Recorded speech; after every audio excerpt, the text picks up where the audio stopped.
This is Carl Stafford, Extension Agent in Culpeper, Virginia, and livestock forages are my appreciation in agriculture and the soils. I'm for soil because what it does for that system that I'm so appreciative of, pastures, and you get on into no-till crops as well. That soil matters everything to the production of that system and soil life and what the benefits of storing carbon, organic matter, productivity, moisture, retention. So I am for soil because it does a lot for agriculture.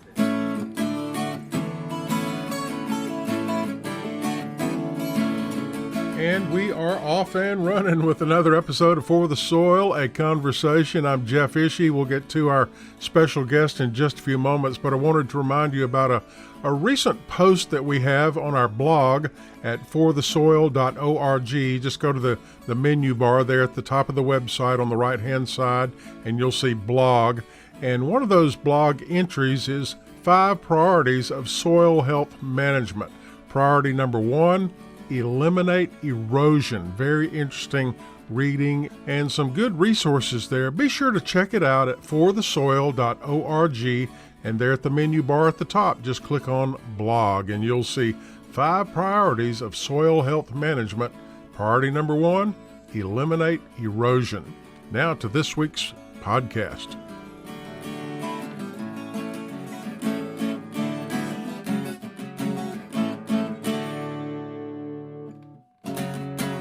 Welcome, everyone, to another episode of For the Soil, a Conversation. I'm your host, Jeff Ishee, and joining me, my co-host, Dr. Eric Bendfeldt with Virginia Cooperative Extension Community Viability. Mary Sketch Bryant with the Virginia Soil Health Coalition is taking the week off this week, a very well-deserved rest. She'll be back with us very soon. Dr. Bendfeldt, would you introduce our guest today? Yes, Jeff, we're very pleased to have Dale Strickler with us of Regenerative Wisdom. I have read a couple of his books and the Complete Guide for Restoring Your Soil, and he's also done additional work on drought resilience and managing pasture. So really look forward to the conversation, Dale, and welcome to the podcast. And if you could just share a little bit more about your background in farming and soil health. Well, I grew up in southeast Kansas on a diversified farm, and I guess you would say I was a little bit isolated from the rest of the world. I didn't get out much, and I assumed that the entire world of farming was quite similar to what I grew up on, which in southeast Kansas, we have very shallow clay pan soils over limestone bedrock. And the saying is that we're a week away from a drought if we don't get a rain, and we're an hour away from a flood if we do get a rain, because our soil function was just so miserable. We had no infiltration of rainfall because of the heavy clay. And as it turns out, our management at the time, we didn't know that because we just managed soil like everybody else did, through tillage and so forth. And when I went to college, as I then started to travel around more, visit, my college friends, places where they farmed, I found out that they had something we didn't, and that was soil instead of clay. And I just struck me that, gosh, if I could turn this clay that we're farming into soil, actual functional soil, gosh, we'd be rich. So that started my fascination with soil improvement over the years, because it seemed like every year about last day of June, our corn crops would look great, and then by mid-July they'd be dead, and it was just so discouraging. And I just felt consumed with that mission. Then as I got older and into my professional career, I got a teaching job. I taught agronomy at a junior college for 15 years, Cloud County Community College in north central Kansas. And then I entered private industry after that, and worked various jobs with Land O'Lakes and seed companies, so forth. And then now I've progressed into essentially my own consulting company, taking what I have learned over the years and tried to use it as a platform to help other people improve their soil and their farming and ranching operations. I guess one thing that I kind of specialize in is in drought resilience. I wrote a book, the Drought-Resilient Farm, based on my experiences, observations in beginning in 2012. I guess beginning long before that, but what really triggered me to start writing that book was year 2012, which was the worst drought year in history up until that point. And I had neighbors who, separated by barbed wire fences, one would have a 0 yield on corn, and right across the fence someone would have 160 bushel yield. And that was actually rather common. The difference in farming practices just really. Do you attribute that totally to management techniques? And if so, what techniques can we use to make our farms drought resistant? Well, sometimes it's the absence of some management. Tillage makes people very, very susceptible to droughts. So it really, I was taught that you tilled soil, loosen it up so that rainfall would enter it. That is absolutely not what happens. Tillage drastically reduces the rate of infiltration of rainfall into the soil. That is a big misconception that a lot of people in agriculture have. But when you compare it side by side, it's very apparent how much water stands on top of tilled soil and readily enters long-term no-till soil. And the longer that soil is no-till, the more dramatic that becomes. Another big one is cover crops and crop rotation. And if I could kind of in that year of 2012, people who were growing corn in tilled soil were the 0 corn yields. People who were no-tilled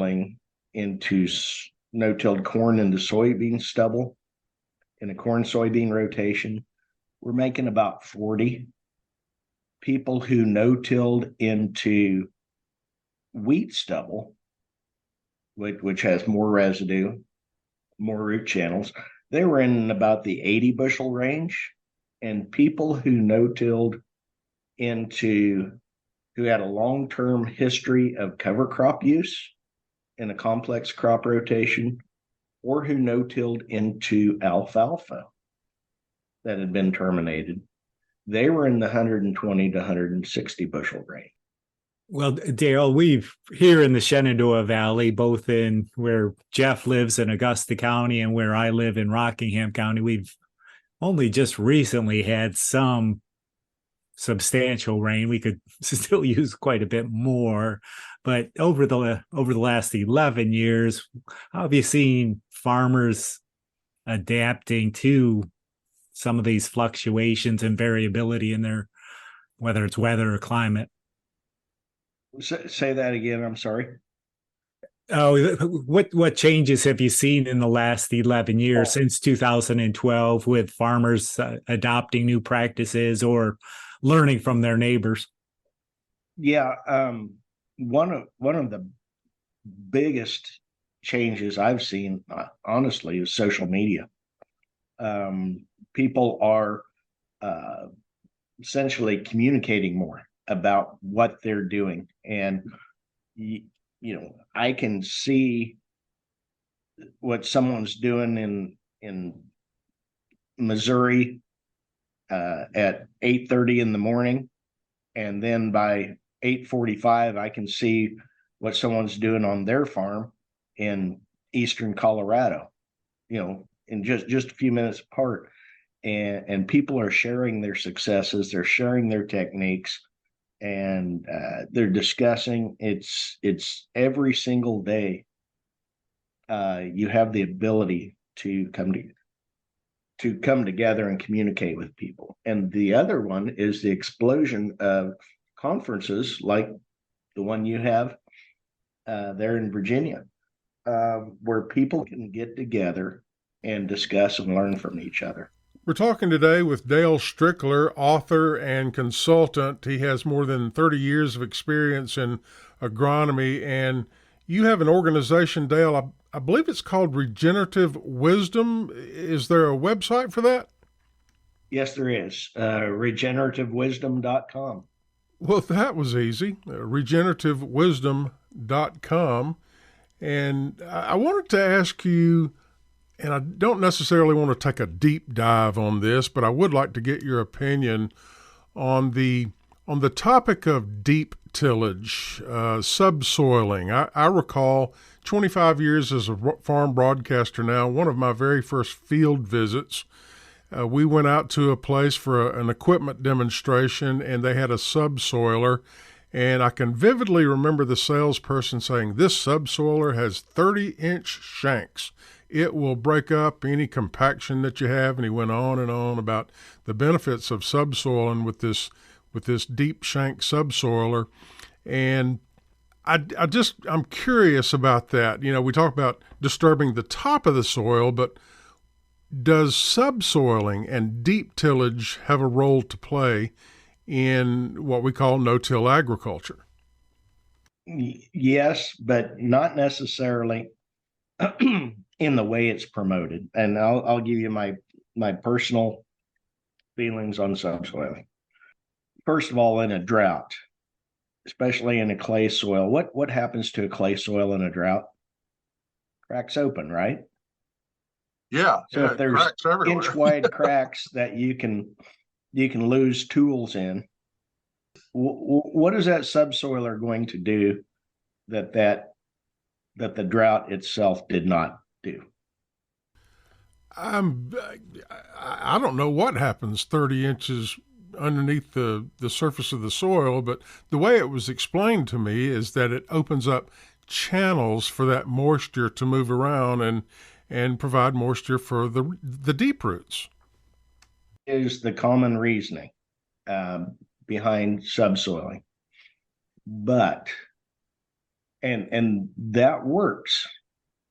You open channels that remain open until you get a rainfall or you get another tillage event. Let me just give you the results of a study I saw from Washington State on the effect of subsoiling on water infiltration. And they measured water infiltration, control, no subsoiling at all. They subsoiled, and where it was subsoiled, the plots that were subsoiled only had about 50 to 100% increase in water infiltration rates, which is very impressive. However, that's not what people do on cropland. When they subsoil, in order to get that field ready to plant, they have a subsequent tillage trip to level the field out, smooth it up. Where they did that, the water infiltration rate was half of what the control was. They not only eliminated the value of that trip, they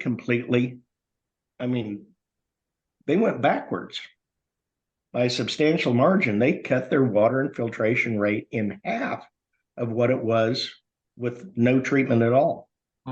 And so it depends a little bit on your context. Those channels need to remain open. If they're sealed over on the top, you lose all the benefit of that subsoiling trip. So in a pasture situation, oftentimes you can leave that channel open. And then it can be a real benefit. And I know people that do that, and it is quite beneficial, particularly if it's done on the contour rather than up and down the slope. So you can capture runoff in those channels. But how it's usually practiced in cropland, it can be very counterproductive. And Dale, one of the principles, along with minimizing soil disturbance that we're promoting here in Virginia, is the idea of maximizing living roots. And yes. I know a previous speaker has talked, Steve Groff has talked about bio-drilling and the role of cover crops and deep tillage radishes. What's your experience with? It's very, very beneficial. Essentially, the lifeblood of soil is root exudates. Root exudates feed the microbes that create aggregation. And once you get aggregation, you get oxygen penetration into the soil through that pore space in between those soil aggregates. People subsoil because they think that there's a mechanical barrier to roots, to root growth. And the soil's just too hard. That's really seldom the case. I mean, if you've ever walked down an old city sidewalk, you've seen where that concrete has been broken by roots. It's lack of oxygen that limits root growth, not mechanical hardness. And so creating pore space and vertical channels within the soil is far more important than alleviating mechanical hardness in the soil. And that's accomplished by root exudates feeding microbes. That's the real key to increasing your root depth. Just about a minute or so remaining in this episode of For the Soil, a Conversation. And we're talking today with Dale Strickler. He is an author and consultant. And Dale, I was just, while we were speaking here, I went to your website at regenerativewisdom.com. And for our listeners who visit that website, what can they expect to find?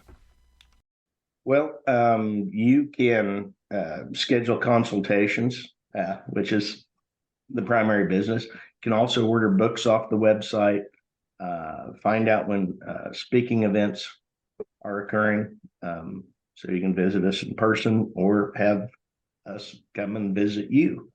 And so those are the primary resources on the website. Yeah, very good. I'm trying to still take it all in. Once again, that web address is regenerativewisdom.com. Dale Strickler, I want to thank you so much for taking time out of your day to join us here at For the Soil, a Conversation. Thank you, sir. Thank you for the opportunity. And Dr. Bendfeldt, we'll catch you in the next one. Yes, thank you, Dale, and thank you, Jeff. For the Soil, a Conversation is made possible with funding support from the National Fish and Wildlife Foundation and the Agua Fund. Other partners include the USDA's Natural Resources Conservation Service, Virginia Cooperative Extension, Virginia State University, Virginia Department of Conservation and Recreation, and partners of the Virginia Soil Health Coalition. Views expressed on this podcast are those of each individual guest. To download a copy of this or any other episode, visit the website forthesoil.org. And if you should have a specific question about soil health, just call your local extension office, your local USDA service center, or a Soil and Water Conservation District office. Music used during today's program was provided courtesy of the Flip Charts, all rights reserved. For the Soil, a Conversation is produced by On the Farm Radio in collaboration with Virginia Tech. I'm your host, Jeff Ishee.